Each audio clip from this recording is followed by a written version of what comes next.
Okay, pack your bags everyone, because today on Script Apart, we're making an emotional return to Seoul. That's right, my name's Al Horner, and on this week's installment of this podcast about the first draft secrets of great movies and TV shows, we're joined by the talented Davy Chou, writer-director of one of 2023's most alluring slow burn dramas. A cinematic odyssey into identity and displacement that really captivated me. The film follows the sensational Park Ji-min as Freddie, a young woman wandering through the home country of her biological parents, in search of answers and in search of herself. Inspired by the real-life experiences of artist Laure Badufle, with whom Davy co-wrote the screenplay, it's a delicate, raw character study that both moved me immeasurably and made me want to go to Seoul right this very second. South Korean Tourist Board, if you're listening, hit me up. There really is so much beautiful nuance to this story, which was informed by Davy's own dual cultural heritages as a Franco-Cambodian filmmaker. You know how in real life, we human beings tend to be kind of messy and contradictory? Well, Return to Seoul basks in that complexity, forging characters out of it who are flawed, who let themselves down, who push people away when they ought to let them in. And yet you can't help but fall for these characters. Around Freddie are a supporting cast of people who are all similarly entangled in their own messy wants, desires, hopes and regrets. In the spoiler-filled conversation that you're about to hear, Davy shares with me how he found the realness in each of those characters.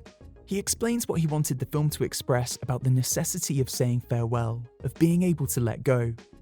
We talk about the clever ways the film emphasizes the cultural disparities between Freddie and the parents who once abandoned her, and we break down the meaning of the film's enigmatic ending, a conclusion that's really stuck with me, that Davy explains was actually informed on a subconscious level by the Michael Mann movie Heat, one of my all-time favourite movies. Davy was a tremendous guest, a huge thank you to him for being such a delight to speak with. A huge thank you also to our Patreon supporters because, let's be real, where would this show be without you guys? If you're not yet a member of that community, but you like what we do on Script Apart and would like to see us continue to grow, head to patreon.com/Script Apart, where for the price of a single monthly cup of coffee or glass of Freddie's favourite drink, soju, as I suppose it would be in Return to Seoul, you can get ad-free episodes, early access to episodes, and a weekly bonus video segment titled Postscript that we recently launched. Script Apart is a two-person operation, just me and my producer Cam, so any support you can throw our way is really appreciated.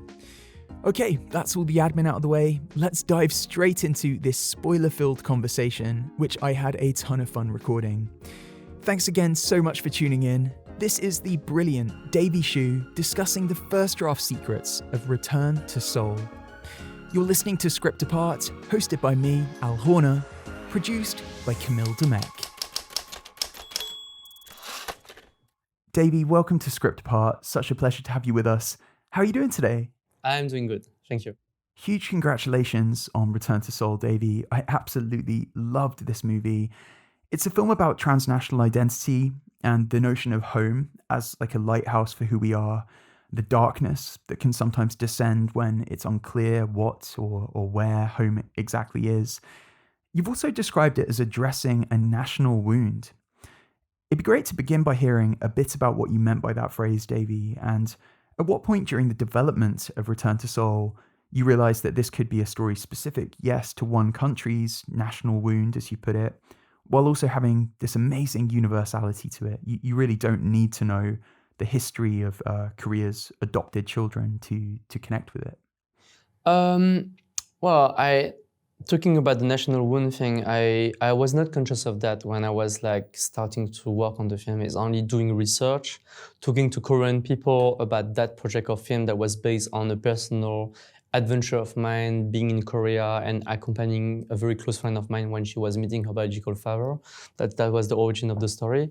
And so when I talked to Korean people, I realized something I didn't know, which was that specific story of Korean adoption or international adoption in Korea was a very famous one. That was kind of a very, national tragedy that people were very aware of, that was very documented in TV reports in Korea, but also even like real TV shows that they made about that and many stories. And so I find myself a bit pressurized as well that I'm not Korean, it's not my story. I used to make film in Cambodia already about the past of Cambodia, but I felt maybe more untitled back then because I have Cambodian roots and I was talking about Cambodian cinema, which my grandfather, who I never met, used to be a producer in Cambodia. So somehow there was a link, but here was really a foreign director making a film about something that is some kind of national topic. So when I say address national wound, it was about also being conscious of, okay, I'm putting my step into something that I need to be aware of what I'm talking. So it came, I think, with making research, reading about it, not feeling dumb about being able to answer about question. I don't think I turned into an expert on the question of international adoption in Korea, and I never intended to be, because at the end I'm making a fiction film, but at least I need to have the basic background of knowledge of where the story comes from, so that I can play in the script, I think, to try to put signs of that background story without also overcoming the film, because it's not a film dossier about Korean adoption. It's really a portrait of a woman that have experienced that trauma of adoption when she was one and after when she grew up in France. But at least I could give a little signs of where it comes from. I know that Laure Badufle, who you co-wrote the film with, she grew up in France and went on a voyage into her heritage and her identity, similar to kind of Freddie's journey in the film. How do you sum up the split between fact and fiction in Return to Seoul, Davy? Like, where does Laure end and where does Freddie begin in terms of the character's personality and her quite captivating refusal to be pinned down? That's a good question. Wow. I need to go back also to the process of like the evolution of the script and the story. For me, the basis of the film was obviously the story of Laure. It means that after she agreed on the idea of making a film on her life, she weeks later sent me a document with a list of anecdotes and photos and dates of the different trips that she had in South Korea and everything like that. So I immersed myself into that story because I didn't know that story out of only the scene that I witnessed like back in 2011 with her and her father. So I immersed myself into that. I checked a bit to see what kind of story I wanted to tell, because of course from that material you can take like thousands of different directions.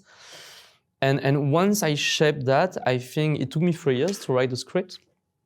And through these 3 years, I read a lot of different documentation. I met a lot of Korean adoptees, either in Paris or mostly in Seoul, actually. And of course, all the time I will like spend evening with them, asking them questions about their own experience, taking notes. And it became a mashup of Laure's experience and other people's experience, my own experience as well, more in Korea, I would say, of going there for the first time, the guest house experience that every tourist and backpackers have done. So I could really like, yeah, and then it became a dialogue between that.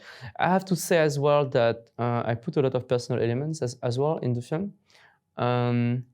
Maybe it was the progressive consciousness of how that movie and that story was personal, as opposed as at the beginning when I jumped into the idea of making that film, maybe I was a bit unconscious and a bit naive into not seeing the obvious, which is that there is a lot of things also that talks to me personally, which is not the adoption thing because I'm not adoptee and not the Korean thing because I'm not Korean, but about being split between two identities, or more precisely, supposedly coming from somewhere when you know nothing about, and the experience of at one point feeling a calling to go there and going there and not understanding what it is because you don't know it, and then you need to fill that gap and you need to deal with that feeling of confusion and gaps between your identity and the environment.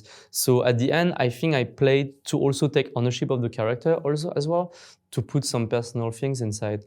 I like to be precise because we're talking about it, so it's like the first scene in the film when Freddie is standing up from the table and inviting all. It's something I used to do one day in Busan Film Festival in 2014, and it was a great night. It was a very fun night, and so to introduce the character and the unpredictability of the character, the way that you can't really predict what she's gonna do, and her kind of force and desire for control in that specific moment, I just put a real thing that happened to me when she wake up in the streets and. Around the ending of the film, that's something that happened to me a few years ago. It was the very first time, the last one, but I was kind of shocking to experience like walking up in the street in the morning without remembering what's happened before. So that's also something I took from my experience. So that small example of at the end, but I think it was a natural, organic process of putting yourself in, so that suddenly there is a blur definition of what is Freddie. Is she my friend? Is she me? Is she also the actress who bring a lot, and we can talk about it, how much she also reshaped something of the character. So it was all this kind of heterogeneity. There's this wonderful phrase, Davy, that you've used to describe her. Whenever someone tries to put Freddie in a box, she destroys the box. And I love that phrase because I think it speaks to how complex she is as a character and how combative she can get whenever someone tries to define her. I guess the biggest question to kind of kick things off with as we really start to delve into the script is whether or not you saw a correlation between how wild and defiant she is and the circumstances of her upbringing. Is the Freddie that we meet at the beginning of this film, who has this air of kind of reckless abandon to her, did you construct that as a consequence of her parents' literal abandonment of her as a kid? Yeah, that's a good one. I think, first, I build that based on my friends. That's an easy answer, but that's the truth. That's the personality of Freddie match a lot the personality of my friend Laure. And I know that at the beginning of wanting to make the film, it was not only about her story, but also her personality plus that story and the weird combination and consequences of following that. But having said that, of course, when I was writing the character, you tend to ask yourself, what do you think the origin of such behavior is? It would be lying, I think, to say that there is no link between the trauma that has been hers and her behavior. But having said that, I would not like to think that everybody who has experienced that trauma of abandonment will react the same way. There's multiple and infinite ways of reacting to that. But for sure, the combativeness of Freddie, which I how can I say in English, which I identify as some kind of survival instinct of her, has been the way that she protects herself by trying to get back the control. For me, it's a result of someone who has not controlled a very original event of her life, which is having been abandoned and having been sent to France without having chosen it and grew up there with adoptive parents. And so that kind of fear of losing control, that kind of way that she has to, when she sees the pressure and she sees that she might lose control, she reacts very strongly into trying to find back that kind of control, even though it's by bringing chaos to the scene. I think, it might come from somewhere. The anger that is the anger of the character, the unpredictability of her way of refusing to enter into boxes and to labels and to definitions. For sure, it's a reaction to that, the way that she's in reaction to everything. And was that always the case? Because, you mentioned that it took 3 years to write the screenplay. Is this Freddie who we meet in the movie pretty much who you always envisioned the character being, or were there many iterations of who Freddie was and what her personality encompassed? No, I think the personality of Freddie was pretty clear since the beginning, and it's more about details of. No, to be very precise, when I start writing the film, I start by writing treatments actually, and I work I work 1 year and a half on the treatment, but it's a long treatment of 25 pages that at the end you have nearly all the film. It's not in the form of a full script. And so in my process, I like to share with friends, a lot of friends. And I have the chance to have a lot of friends. So, and then I get feedback. And it's a process that any filmmaker and every scriptwriter know that it can be confusing because you're gonna have as many opinions as the readers that you're gonna share the script with. But if you can keep your mind cool, there's something to take, I think, in that, at least for me. And so the first reaction I had were interesting because I didn't expect that. I had a lot of readers, I have to say, especially male readers, who immediately told me that they had difficulties to engage with the character. She was too empathetical. They didn't connect with her because they find her too nasty, too brutal, too selfish, too arrogant. And by opposition, a lot of female readers love the character and say, wow, she's so cool. It's okay, first it tells more about the male readers and the differences between the readers in terms of genre than my script. But still, I was thinking of, I might not want to make a film in which half of the audience, we kind of reject her because I don't reject her. I feel something for her. So at the end, everybody hates her. Like what's the responsibility, I will say, in that? So I was thinking, should I make compromise in her brutality, let's say, and try to kind of clean that and bring that down so that the character will feel a bit more acceptable for people, the people who rejected her. But I think very quickly I said, no, if I start doing that, I'm losing the interest of the whole thing, actually. And so I don't want to do that. So the solution I find was maybe trying to manage more moments of vulnerability. There are not a lot of them, but at least in the way of the film, if you can manage few moments in which you will not give like the psychological key of the character, that will be too easy, but at least show that there is moment of loneliness, there is moment of doubt, there is maybe moment of fragility in her. Maybe somehow the balance and the cycle will help the people who have difficulty with her to kind of find a moment of connection. Because I do believe that, especially in this kind of film, when it's really a portrait of someone that you're gonna follow in each scenes through 8 years, once you connect with her, that's a very precious moment and it depends on the audience. Some people connect with her very easily, immediately. Some people I know connect with her in the first adoption center scene. Some people will be like at the dance scene after like 1 hour. But when we connect with her, it's a very special link that after, as a filmmaker, and I think it has to deal a lot with the writing and after with the editing, you need to keep. You need to keep that relationship and to really polish it as the most precious thing between the audience and the film and the character. Well, for me personally, I connected with her right from the very beginning because, well, the film opens on this moment of intrigue. It's such a beautiful beginning to the movie that I think announces so much about Freddie. It says so much about the supporting characters. And yeah, it really teases the journey that they're all about to go on together. You have Tina, this desk clerk at a hotel, who's listening to music. And then suddenly, Freddie, a complete stranger to Tina, comes up, asks what music she's listening to, and takes Freddie's headphones to discover for herself. It's kind of a revealing moment from a character perspective because it obviously kind of announces to the audience that Freddie has this boldness to her. That's quite a bold thing to do. And also that she has this curiosity in her that means that she doesn't always abide by typical social cues. And as we'll discover, she certainly doesn't abide by some of the typical social cues in Seoul and in South Korea. Tina, meanwhile, seems to be kind of a little bit more insecure or a little bit more timid, perhaps. Why did you want to begin the movie this way? Can you talk me through some of the decision making here? Mm-hmm. I like the idea of not being deceptive, but like you start by the guest house, which is the obvious thing of like if you go to a trip, then you arrive, either you film someone getting out of the airport or arriving at the guest house. So it's not original, let's say. But I like this idea that we're gonna go into the film as like some kind of not tourist, but like a young journey of someone discovering country. And after, of course, it's a different film. But then I like the simplicity of that kind of just the encountering between two faces. I had the idea with talking about visual as well, about it would be only like close-up of the two of them, and that kind of confrontation of two different worlds that could look similar because it's described in the script like two Asian faces, but actually immediately you feel that there is different energies, there is a different background, and all the film is like that. One of the original title of the film was All the People I'll Never Be. And I like the title, although we had to abandon it for something more efficient, I will say, because it says a lot, and especially in that first scene for me, it says it all. It's like the feeling of people when they come to, like, when they're doing this so-called like journey to the roots thing, and they go for the first time in the country of origin, either they were born here or not, like me in Cambodia where I wasn't born.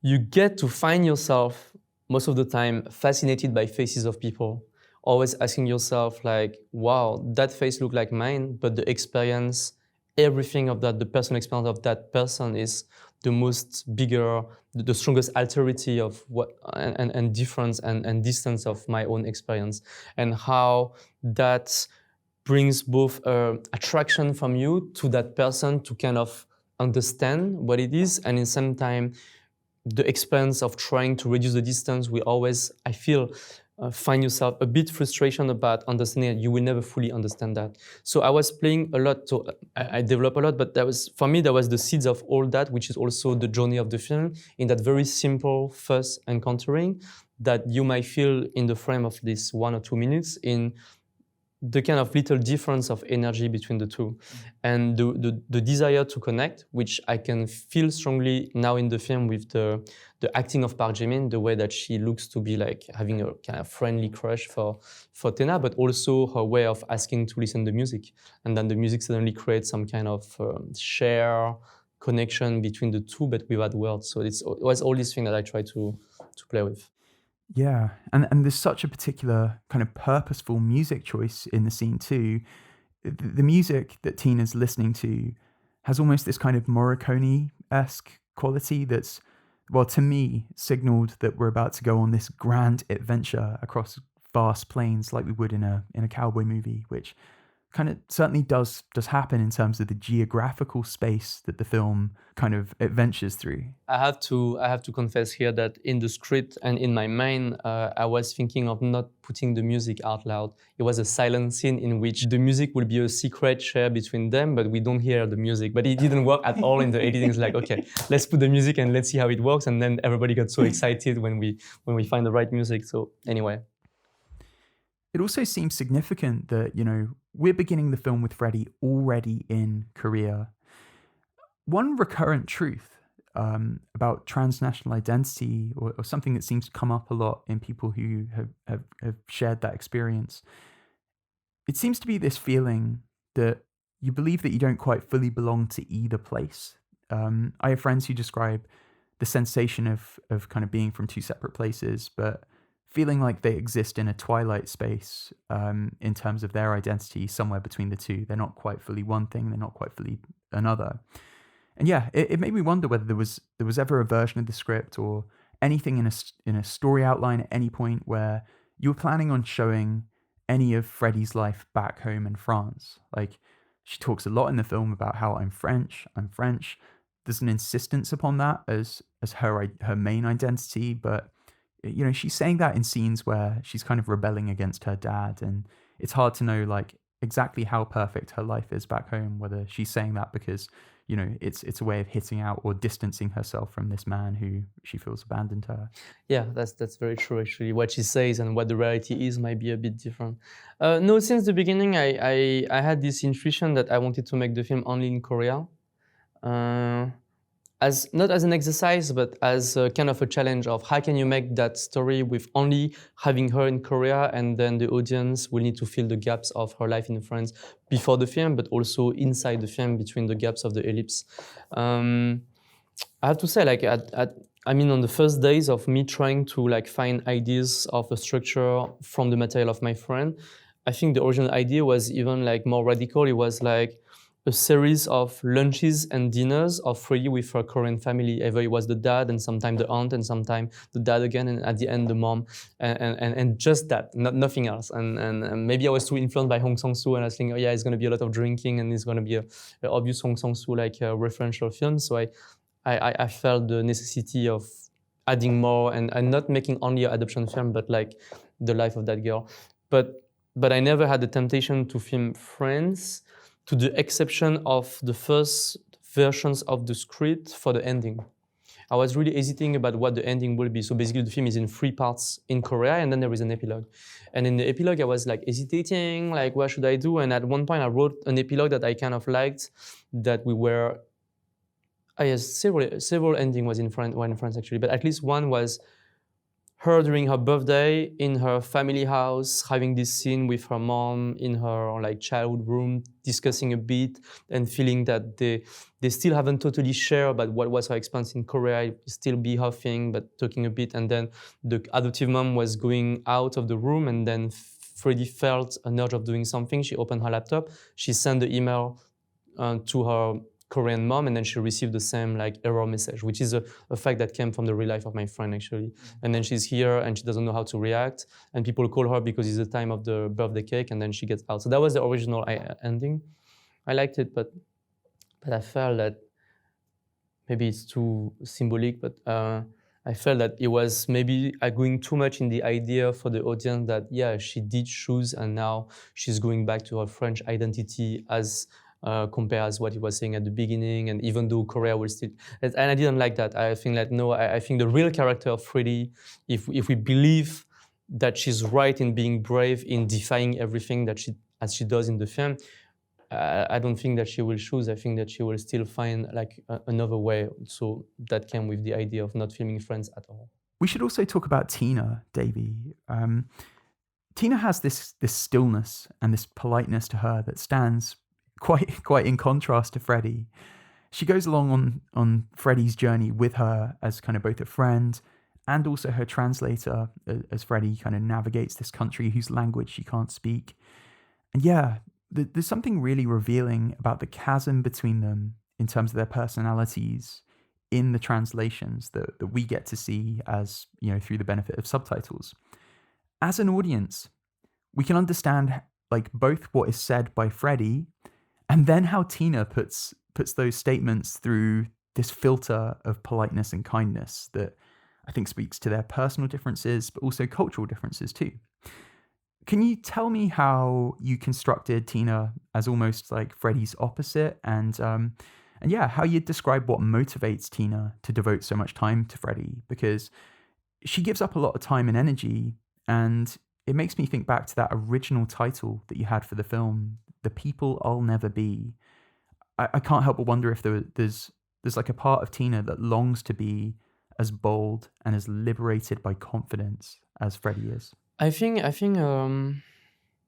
that's the way I conceived the character at the beginning. Actually, I think maybe Tina in the script was younger. She was 20.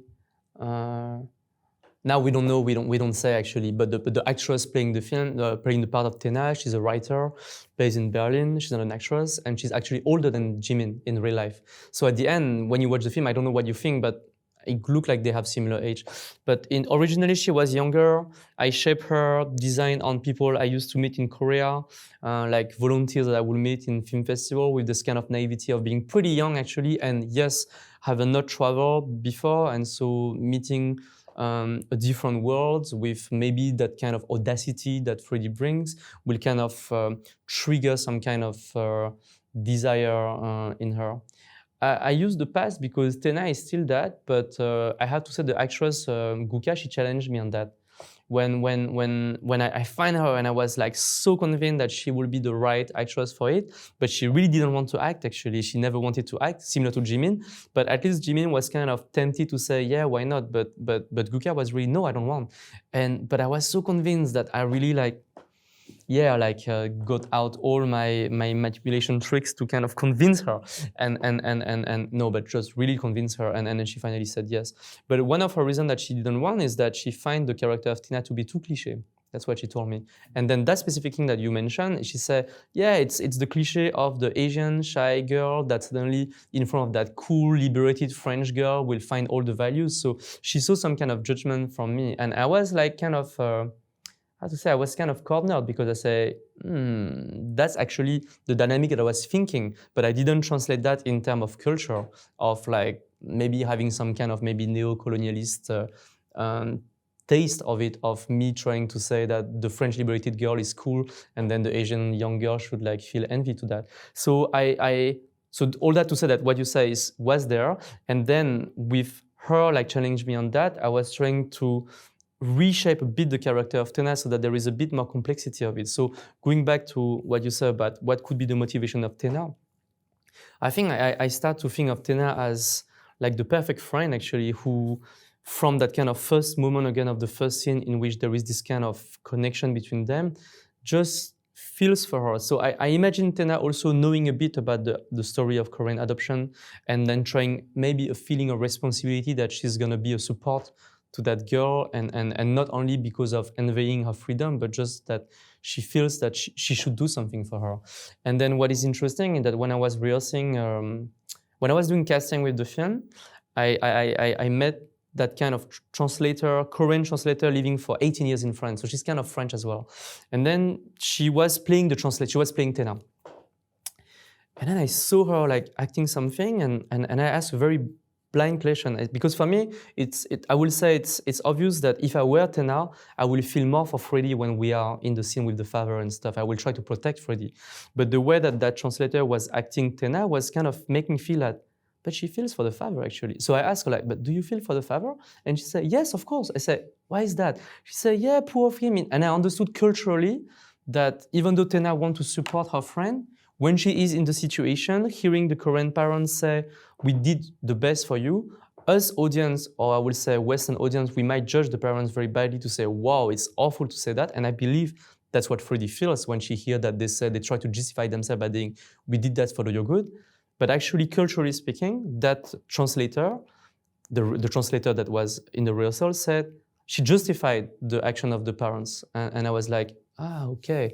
So then I tried to think and put more complexity of layers in Tena's character, that I feel that Tena, in that moment, you don't really know who she's rooting for, actually. And I find it much more complex and interesting than what I was imagining. And going back maybe to the script writing process, I find it so fascinating that, of course, I play with my own cliche. I'm not Korean and that's not my story. And then suddenly, being challenged by people who is their story, they have to act it. So suddenly they have to really go through the experience of playing the character. They were kind of bringing me to seeing things that maybe would be more complex and interesting to explore.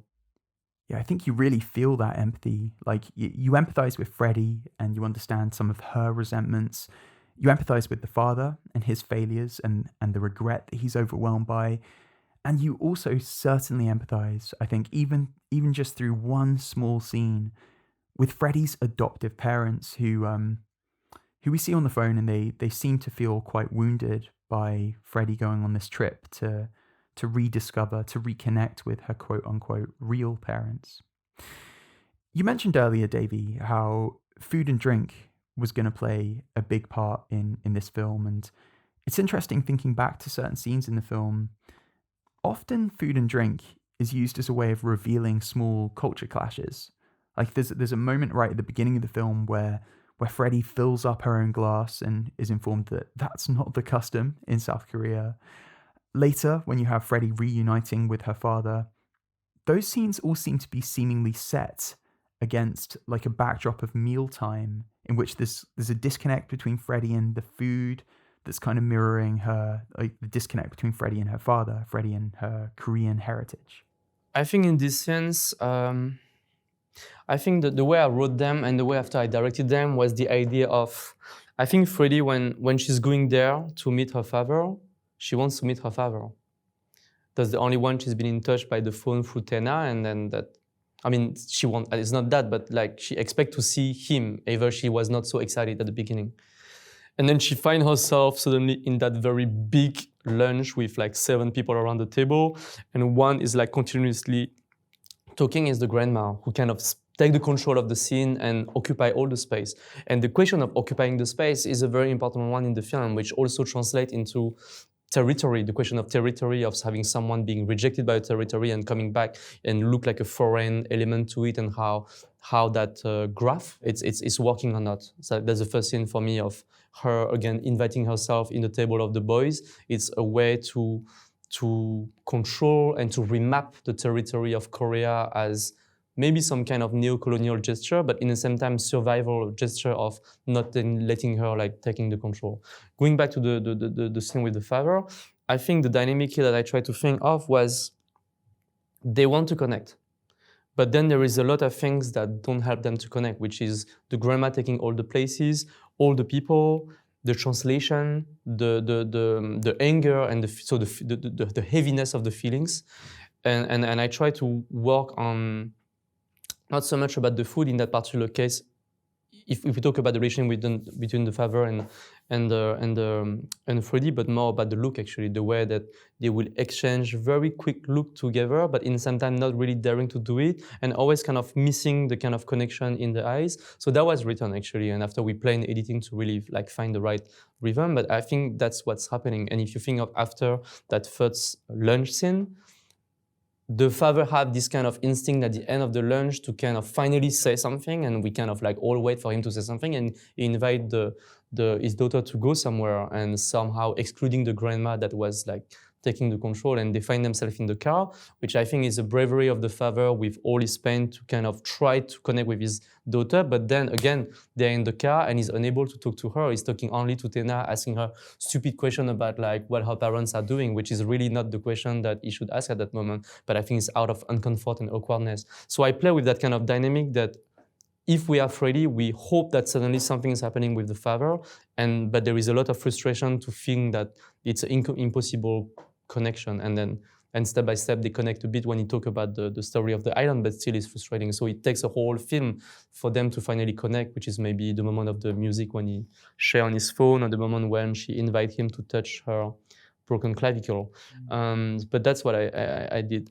Talking about the food, I was having fun, I think, into playing with this kind of feeling of discomfort from Freddie's perspective of not understanding what's happening, and also playing with different, how can I say, everybody's trying to do right in life, I think, but also in the film. When you said that we have empathy for the father, if I try to think of the father and I try to understand what's happening in that first meeting and after that, it's a failed meeting, because I think that Freddie doesn't accept the way he behaves, which is basically, especially when they are together in the family house, him intruding in her space by texting her all the time, telling her to go to live here and to come to live here and to marry a Korean man.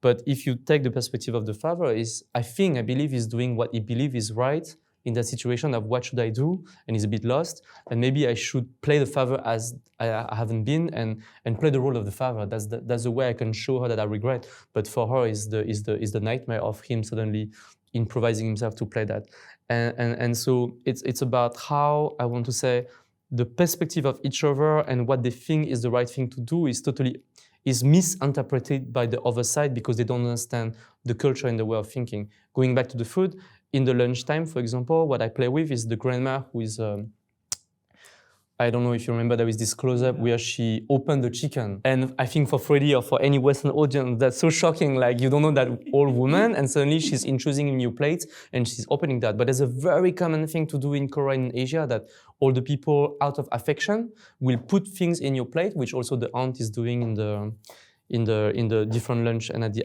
end of the film. But even like cutting the chicken will totally be a grandma taking care of her. So it's a kind of a caring gesture, but of course it feels for Freddie, even though I don't really develop on that, but it feels like aggressive gesture. So all these kind of little cultural elements were kind of like putting there to, again, maybe portray the difficulty to understand each other. Yeah. Well, that's you touched on a moment there that is so impactful. You spoke about how so much of the film is people trying to say things that enable a connection. I think it's significant that, maybe the greatest moment of connection in the film, or certainly one of the most emotive, is not something that can be said at all. It's a moment of music. So Freddie's father has recorded on his phone this really tender piece of music that almost expresses something that for him is too hard or too complex to say aloud. Speech can't do it. But that moment of tenderness is juxtaposed by quite an abrupt ending to the meeting. Freddie's father kind of bundles her into this car, and then Freddie has this interaction with her boyfriend. She says, "I could wipe you from my life with a snap of my fingers." That line is so powerful, and it feels like a kind of skeleton key for the rest of the movie. What was the intent with that line, Davy? Like, it felt to me like a summation of how the abandonment that she has suffered has kind of bred in Freddie a readiness to push people away. But maybe I'm off the mark. I'd love to hear what it meant to you, that line. I try to think like how to answer to that. It made me think of what you were asking at the beginning, which is like, does the behavior of Freddie have to connect and to relate to what she has experienced, which is abandonment? And when she's saying that, is it a result as well of the fear of abandonment? I think that several things I want to say. The first thing is that I feel that Freddie is this type of person that I used to meet in life, which is, I don't think she has how can I say? She loves to love. Some people say like she has an incapacity to love. I don't agree. The first scene of the film is her falling in love, friendly speaking with Tena. And so she loves to love, and she loves to be surrounded by people. She loves to create affection. In the part 2, I think she has a great affection for Lucy and for her Korean boyfriend, and for her adoptive mom as well. But it's this kind of person who maybe put the relationship with others in a so absolute level that when they feel disappointed, when they feel that there's a sign that shows that maybe this relationship could end, not even like will end, but could end, then it's unbearable for them and they need to immediately put an end themselves to that relationship because they just are obsessed with the ending that they cannot avoid. That's my deep feeling of the kind of like psychological process of Freddie in how she ends relationship, which is not only the poor Maxime in the film, but it happened to Tena before. I guess in the end of part 2, it happened as well to Lucy and to KK, because even though we don't see, but for me, the moment when they kiss each other and somehow she invites her boyfriend to kiss Lucy, the way I interpret it is she knows she's going to live back to France. She knows that in her process, she will maybe never meet them again and never give them news. And that's like the cruelty of bringing them together to say, okay, now you're together and I'm out. So that's a secret thing I'm telling in my mind. So she's doing it again. But to complete that answer, I have to say that when I was writing go back to the writing, when I was writing the film, it got more personal than what I believe at one point, and especially, you know, like, what ending you're gonna write for such a story, and I didn't think of that before, and it goes back to the ending we were talking about, but it's like, at the end, it was a portrait of a woman over 8 years, of a film trying to like ask questions about what does it take to be happy, to a character who really tried to find who she is and like trying to find herself and trying to find her place. And so what responsibility do you take into portraying her at the end of the movie, and responsibility of letting the audience as well with the character at the end?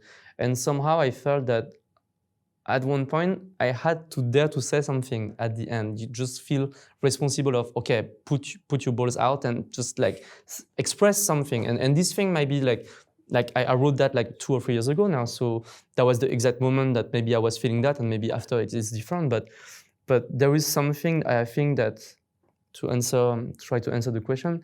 I think that Freddie, maybe because of what she has experienced of the trauma of abandonment and adoption, has maybe discovered some kind of truth of what human relationships are, or what make a life alive, which is a succession of encountering, as many of a succession of farewell, of like letting people go out of your life. And so she just had this kind of existentialist like understanding of things. So for her, it's like that people can go in and can go out anytime. And I just think of it today actually, but the film that that changed my life when I was 12 was Hit by Michael Mann. Yeah. That kind of like, I don't know why, I was very young, but it just like blew my mind. So it's maybe the film I watched the most in my life. And I never thought of it, but maybe there is a bit of Neil McCauley, the Robert De Niro character, saying that there's this philosophy is always repeating to everyone that anytime when the cops arrive, you need to be able to leave all your family, your wife, and your belonging in 30 seconds and get out. And that's exactly what he does at the end of the film. And I wonder if in Freddie there is not, again, because of that kind of survival instinct of her, this kind of thing that she knows at any time, that's her, and that's cruel and that's difficult, but that's the way she is and that's the way she will be. And how do you think that's reflected in the profession that she kind of falls into as an arms dealer? Like, I know there's like a real life precedent there that Laure really did become an arms dealer. But yeah, was there something about the idea of peace and destruction and there being this kind of thin line between the two that felt fitting to you about that being the job that Freddie finds herself in? No, if it was purely an experience that happened, it would not be enough to put in the film. Also because I knew the danger of putting that, and that it results, sometimes I read some tweets of people to say that, oh wow, when she turned an arm dealer, I was off, and then I hated the film. It's like, okay, I understand. It definitely raised moral issues. But I think that fits the character into having someone, there's a lot of symbol I can put in, but just someone who, when there is a zone of danger, what she will do, and that's basically what she said at the beginning in a monologue about the side reading, she just jump into it and see what's happening. But also her spirit of provocation to be exactly in the place where you don't expect her to be, and to be very proud of provoking your expectation by being there. But of course, there is a metaphor for me of an explosive character and the weapon and everything like that. So with all that things, I was excited just to play with it and see where we can go with that idea. Yeah. I'll ask one final question, Davy. The ending, as you mentioned, it went through various iterations. How did you land on the ending that we have in the finished film? It's so beautiful. It seems to say so much about identity, heritage, and how our DNA doesn't have to define us. Can you tell me what felt right about finishing this tale with Freddie at the piano? And yeah, what you wanted viewers to come away with in terms of the questions that this movie has been asking up to that moment? I'm not so sure how to answer to that. Like, what do I expect the audience to feel at the end? I hope that they feel something, for sure.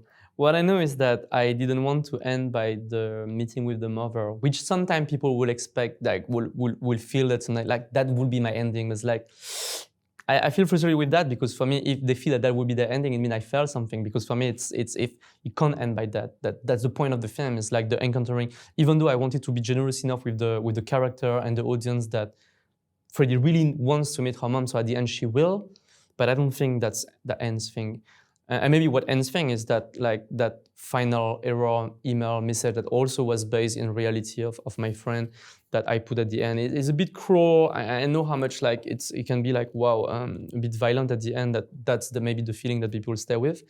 But for me, it was necessary. It's in line with what we talk about, like her understanding of maybe life is about meeting and farewells. At the end, there is, I think, is that's the ultimate liberation that she maybe, that's my interpretation, that she maybe needed to really be free of all that. When you find out at the end, she doesn't have any French parents, Korean parents, friends, boyfriend. Like, we don't even know if she's still like working I don't think she's still working in the arm dealing thing. So she's alone again in that kind of non-mentioned country. It's Romania, and then there is maybe this last attempt to connect with the mom, and then finally it doesn't work. So it's like, it's tragic. I want to believe, and I believe, that there is a positiveness somehow into it, that it's the last thing that she can let go to fully, I don't want to say be herself, that's not exactly the point, but like to fully be ready to walk again and to and then she had the temptation of escaping again, because she's also someone, even though she's very confrontational, but she's also like, it's have to deal with escapism sometimes, the way she deals with things, and she nearly like escaped again, and then finally she finds this kind of courage to sit. And it's not someone who sits a lot, in a way, like metaphorically speaking. And then she does it. And there is this moment of she confronts herself with time. Like, there is a pause. And there is not another pause in the film. And then suddenly she, like, facing herself and dare to maybe fully walk freely. That's my idea. So, but I don't know in what extent it translates in the film and how people will feel. But at least that was the idea I had in mind. Yeah. Well, it's such a beautiful ending and a beautiful note to end this conversation on. Cool. Davy, congratulations on Return to Seoul. I love this movie, and thank you so much for your time today. Yeah, thank you. That was a great discussion for me, and also a bit different one than usual, and that's cool for me. You've been listening to Script Apart. Thank you so much for tuning in. A reminder that if you want to help the show continue to grow, you can join us on Patreon by visiting patreon.com/scriptapart or clicking the link in today's show notes. Thanks again for joining us. We'll see you next time.